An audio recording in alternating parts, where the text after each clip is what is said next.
우리 모두는 일생에 한 번쯤은 우울한 기분을 경험해 보았을 것이며 이는 자연스러운 일입니다.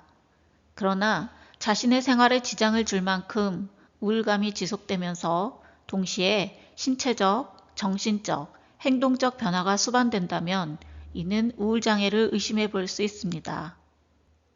DSM-5에서는 다양한 유형의 우울장애를 분류하고 있습니다.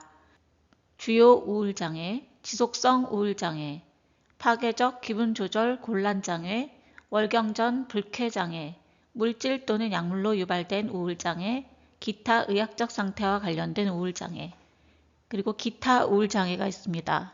이런 우울증의 유형 가운데 주요 우울장애는 가장 대표적인 유형입니다.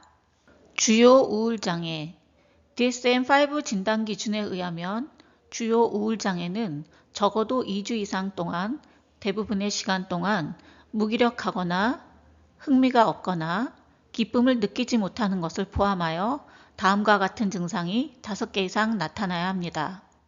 첫째, 우울감 또는 기분의 무기력. 둘째, 흥미 또는 쾌감의 감소.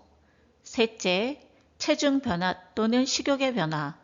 넷째, 수면 패턴의 변화로 과도한 잠이나 불면 등이 있습니다.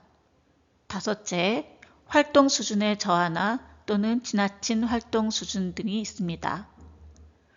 다음의 증상들로 인해 사회, 직업, 교육 또는 일상생활에 상당한 고통이나 제한이 발생하며 다른 의학적 또는 정신질환적 진단이 이러한 증상의 주요 원인이 아니어야 합니다. 이러한 증상들이 알코올 또는 약물의 남용, 알코올 또는 약물 중독 또는 다른 의학적 상태로 인해 발생한 것이 아니어야 합니다.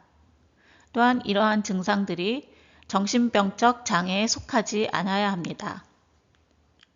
주요 우울장애는 가장 흔한 정신장애 중의 하나로 서구권에서는 남성의 경우 5에서 10%, 여성의 경우 10에서 20% 정도가 일생에 한 번 이상 주요 우울장애를 경험하는 것으로 알려져 있습니다.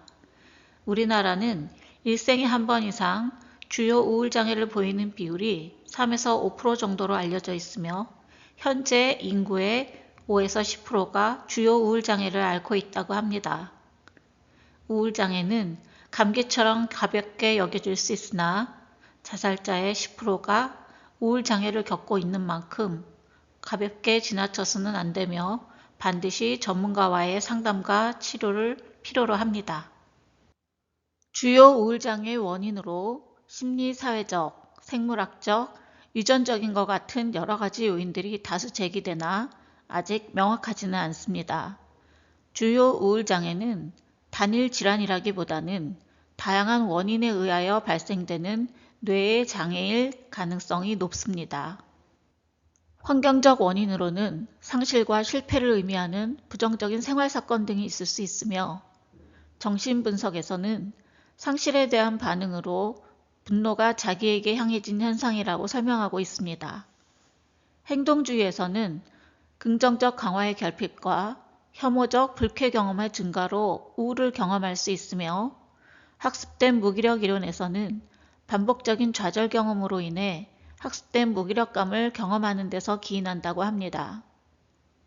인지적 입장에서는 편향된 인지도식, 인지적 오류, 자동적 사고에서 기인한다고 보며 자기 자신, 상황, 미래에 대한 부정적 사고, 이 세 가지를 반복하여 경험하는 습관적 경향으로 우울증을 경험한다고 합니다. 생물학적 입장에서는 카테코라민 결핍, 시상하부의 기능장애, 신경전달물질, 호르몬의 영향 등을 들 수 있습니다. 우울증의 치료는 정확한 진단과 우울증의 정도에 따라 인지행동치료, 대인관계 치료와 같은 심리치료적인 접근 방법과 약물치료, 정기경련요법 등의 의료적 치료 방법들이 있습니다. 우울증 예방을 위한 생활습관으로는 정기적인 건강검진과 함께 규칙적인 운동, 건강한 식습관, 충분한 수면, 가족, 친구, 지역사회 활동을 통한 사회적 지지망을 형성하는 것이며 평소 스트레스 관리를 위하여 명상, 요가, 심호흡 훈련 등도 도움이 됩니다.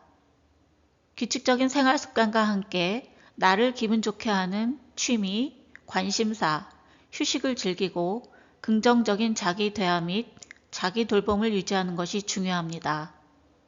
가급적 약물이나 알코올 남용을 피하고 무엇보다 자신을 아끼고 사랑할 수 있는 긍정적인 마음가짐이 중요하다 하겠습니다. 우울증 증상은 개인마다 다르며 어떤 방법이 효과적인지에 대한 정확한 판단을 내리기 위해서는 전문가와의 상담이 반드시 필요합니다. 앞서 설명해드린 증상들이 2주 이상 지속되고 생활에서 적응상의 어려움을 겪고 있다면 다음 장에 안내해드리는 곳에서 반드시 도움을 받으실 수 있기를 권유드립니다.